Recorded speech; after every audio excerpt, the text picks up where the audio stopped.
BCom second year, आपका second language Hindi, semester third, संप्रेषण मूलक व्यावसायिक हिंदी। और इसमें हमने कल के लेक्चर में वाणिज्य व्यवसाय और हिंदी यह पॉइंट शुरू किया था। उसमें हमने वाणिज्य, व्यापार, तात्पर्य एवं स्वरूप को देखा था।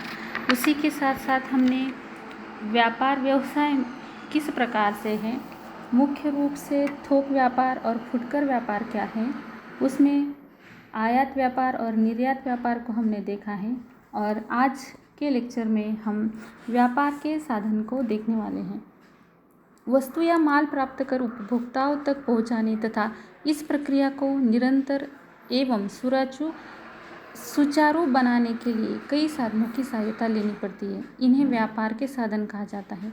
उनमें से निम्न रूप से प्रमुख साधन माने जाते हैं: परिवहन साधन, बैंक तथा वित्तीय संस्थाएं, बीमा साधन, सरकारी और अर्ध सरकारी तंत्र साधन और जनसंचार माध्यम और विज्ञापन। इसको हम विस्तृत रूप से पढ़ने वाले हैं। परिवहन साधन, अब देखिए कि उत्पादित स्थान से उपभोक्ता तक वस्तु या माल पहुंचाने के लिए सड़क मार्ग, लोह मार्ग यानी रेल, जल मार्ग तथा हवाई मार्ग के विभिन्न परिवहन साधनों की सहायता लेनी पड़ती है। अंतर्देशीय व्यापार में सड़क मार्ग तथा लोह मार्ग के परिवहन साधनों का अधिक मात्रा में प्रयोग होता है, तो अंतर्राष्ट्रीय व्यापार में जल मार्ग और हवाई मार्ग के परिवहन साधनों का।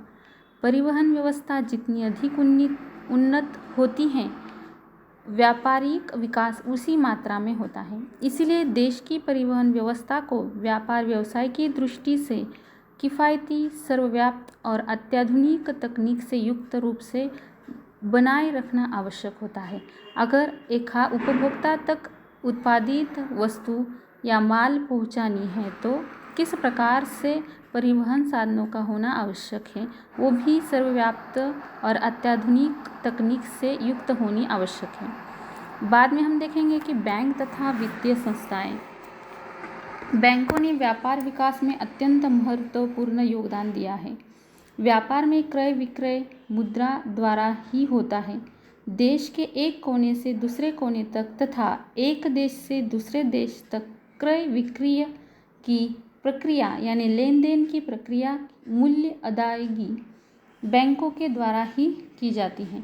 बैंक देश विदेश में भुगतान के अनेक साधन व्यापारियों को उपलब्ध कराते हैं।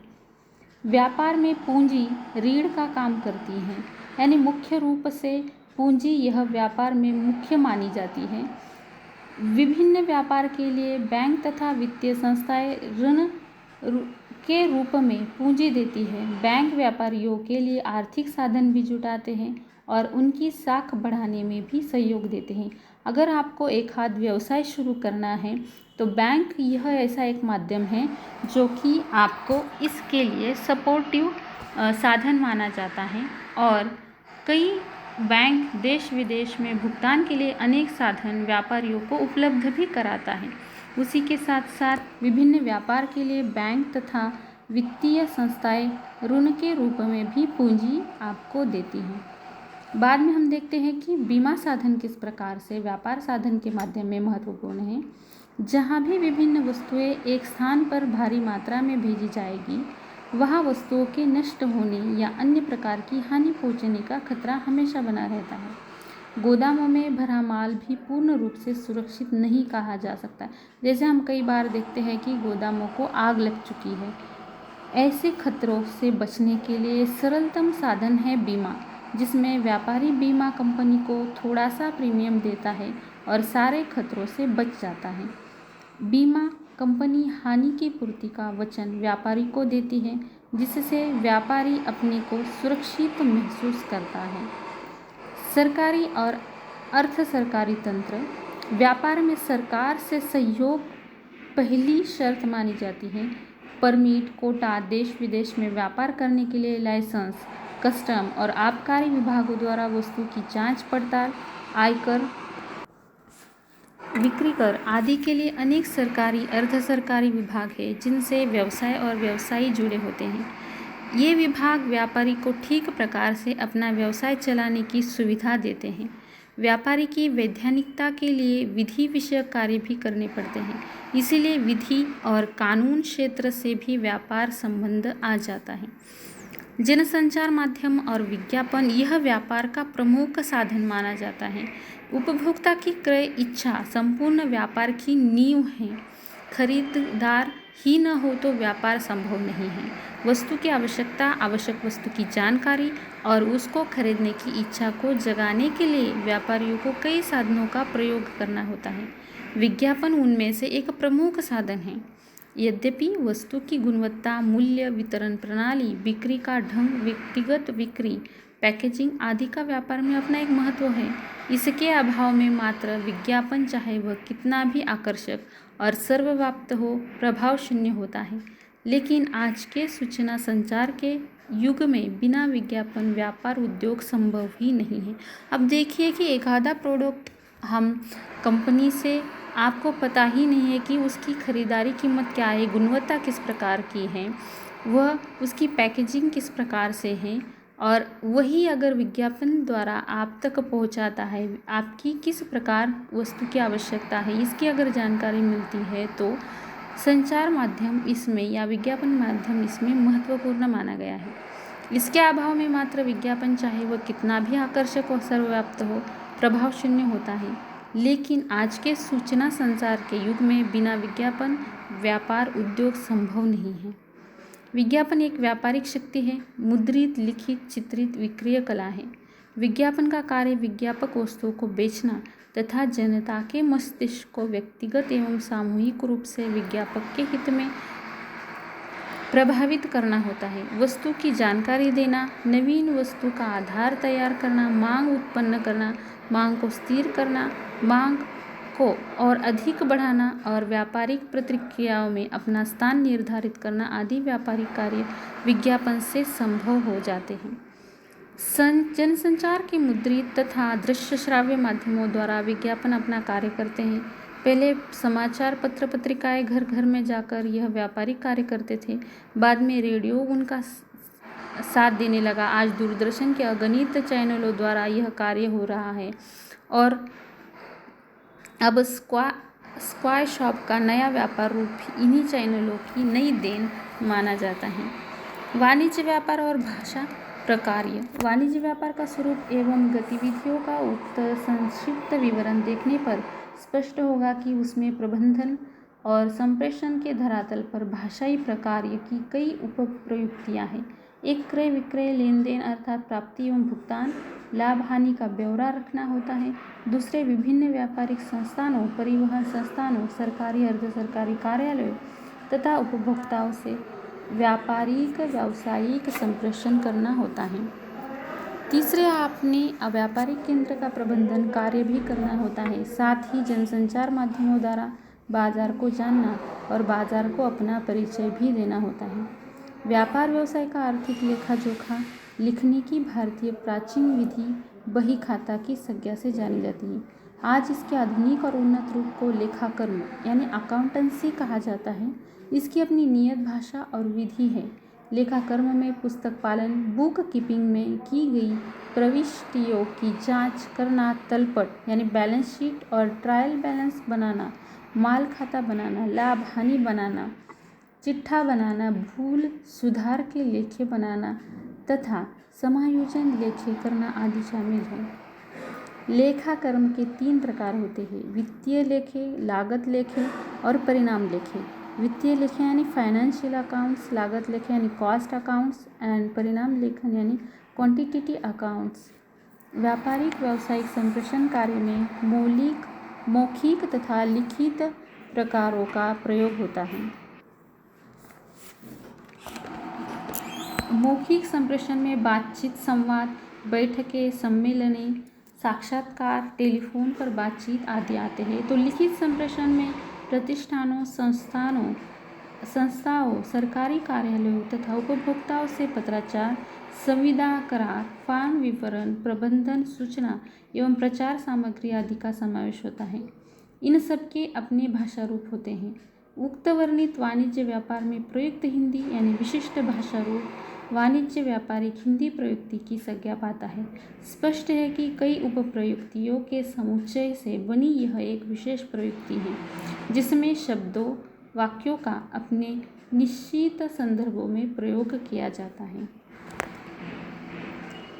वाणिज्यिक व्यावसायिक भाषा की सामान्य विशेषताएं हैं। माल या वस्तु के उत्पादन से लेकर उपभोक्ता तक पहुंचने तक की प्रक्रिया या संपूर्ण गतिविधियां वाणिज्य में आ जाती हैं। इन सभी गतिविधियों के संक्षिप्त विवेचन से स्पष्ट है कि वाणिज्यिक व्यावसायिक भाषा की कई उपप्रयुक्तियां हैं। छोटे छोटे ग्रामीण हाटों से लेकर सट्टा बाजारों तक, मंडियों से लेकर आयात निर्यात तक, फुटपाथ के हैकर्स से लेकर विभिन्न चैनलों से प्रसारित विज्ञापनों तक, हस्त व्यवसाय के केंद्र से लेकर अंतर्राष्ट्रीय कंपनियों तक की संपूर्ण गतिविधियां से यह जुड़ा है। भाषाई संदर्भ वाणिज्यिक व्यावसायिक हिंदी के अंतर्गत आ जाता है। साथ ही सरकारी, गैर सरकारी प्रतिष्ठानों के कार्यालयों, बैंकों, बीमा तथा परिवहन आदि से व्यापारिक संबंधों का भाषाई व्यवहार इसकी ही अन्य उपप्रयुक्तियां हैं। इन सभी उपप्रयुक्तियों की अपनी विशिष्ट भाषिक संरचना है। तथापि समन्वित रूप में वाणिज्य व्यावसायिक हिंदी की सामान्य विशेषताएं हम निम्न रूप से देखेंगे। रूढ़ीकरण। व्यापार भारतीय समाज व्यवस्था में रूढ़ और परंपरागत रूप से चला आ रहा है। उसके अपने परंपरागत मूल्य है, रूढ़ियाँ हैं। भाषा प्रयुक्ति क्षेत्र में भी परंपरानुगत और रूढ़िप्रियता के लक्षण पाए जाते हैं। महाजनी व्यवस्था ने जिस भाषा रूप का निर्माण किया था, उसके अवशेष आज भी वाणिज्य व्यावसायिक भाषा में पाए जाते हैं। वही खाता और विभिन्न प्रकार के व्यापारिक करारों की भाषा प्रयुक्ति में रूढ़ीकरण के लक्षण अधिक मात्रा में पाए जाते हैं। अरूढ़ीकरण, समयानुकूल परिवर्तन व्यापार व्यवसाय की आवश्यकता भी है और लक्षण भी। आज की मुक्त व्यापार नीति और वैश्वीकरण के दौर में व्यापार व्यवसाय में आमूल परिवर्तन आ गया है। इस परिवर्तन का प्रभाव भाषा प्रयुक्ति में भी पाया गया है। वही खातों की जगह आज कंप्यूटरों ने ले ली। छोटी छोटी दुकानों के नकद बिल तक कंप्यूटरों द्वारा बनाए जा रहे हैं। Telephone, mobile, internet, email, fax आदि अत्याधुनिक संचार साधनों का प्रयोग किया जा रहा है। परिणाम स्वरूप परंपरागत वाणिज्य व्यावसायिक भाषाई ढांचा निरंतर बदलने लगा है। उपप्रयुक्ति बहुलता। प्रयोजनमूलक हिंदी की अन्य प्रयुक्ति की तुलना में वाणिज्य व्यावसायिक हिंदी में कई उपप्रयुक्तियां हैं। एक और बाजार की सामान्य हिंदी है तो दूसरी ओर वाणिज्य विज्ञान की पारिभाषिक शब्दयुक्त शास्त्रीय भाषा है। एक और सरकारी, अर्ध सरकारी कार्यालयों से पत्राचार में कार्यालयी भाषा है तो दूसरी ओर विज्ञापनों की आकर्षक सरल भाषा है। एक और वही खाता की परंपरागत भाषा है तो दूसरी ओर बैंक, बीमा, यातायात आदि की अनुवाद प्रधान नई भाषा भी है। कुल मिलाकर प्रयोजनमूलक हिंदी की अधिकांश अन्य प्रयुक्तियों का समन्वित प्रभाव वाणिज्य व्यावसायिक भाषा पर स्पष्ट मात्रा में देखा जा सकता है। अर्थ औपचारिकता। वैज्ञानिक भाषा और सामान्य भाषा के बीच की कड़ी वाणिज्य व्यावसायिक भाषा कही जा सकती है। वैज्ञानिक भाषा औपचारिक होती है और सामान्य भाषा अनौपचारिक होती है। वाणिज्य व्यावसायिक भाषा न पूरी तरह अनौपचारिक होती है न औपचारिक। उसमें इन दोनों प्रवृत्तियों का संतुलित मिश्रण पाया जाता है, इसीलिए इसे अर्ध औपचारिक भाषा रूप कहा जा सकता है। पांचवा पॉइंट इसमें हम देखते हैं कि संक्षिप्तता एवं स्पष्टता। प्रयोजनमूलक भाषा का पहला और अंतिम लक्ष्य सेवा माध्यम यानी सर्विस टूल्स होना है। व्यापार व्यवसाय में समय मूल्यवान होता है, इसलिए यहाँ के भाषा व्यवहार में संक्षिप्तता और स्पष्टता का होना अत्यावश्यक है। व्यापार में आर्थिक व्यवहार होता है और अर्थ व्यवहार में संदिग्ध भाषा प्रयोग के लिए कोई स्थान नहीं होता। द्विअर्थता, लाक्षणिकता, व्यंजनात्मकता आदि का भी इसमें कोई स्थान नहीं है। आप जो भी व्यवहार कर रहे हैं वो पूरी तौर से स्पष्ट होना उतना ही आवश्यक है। शब्दों की मितव्ययता और सुस्पष्ट अर्थबोध में सहायक भाषा रूप वाणिज्य व्यवसायिक की भी एक विशेषता कही गई है। यद्यपि विज्ञापनों की भाषा आकर्षक एवं अलंकारित होती है, लेकिन उसमें व्यंजना की अपेक्षा अभिधा अधिक मात्रा में प्रयुक्त की जाती है। विनम्रता और शिष्टता। व्यापार की मौखिक और लिखित भाषा में, विशेषकर संप्रेषण प्रयुक्ति की भाषा में शिष्टता और विनम्रता का प्रयोग पाया जाता है। परस्पर विश्वास और सदाशयता सच्चे व्यापार की आधारशिला होती है, इसीलिए इसका प्रतिबिंब भाषा व्यवहार में देखा जा सकता है। इस प्रकार से हमने व्यापार साधन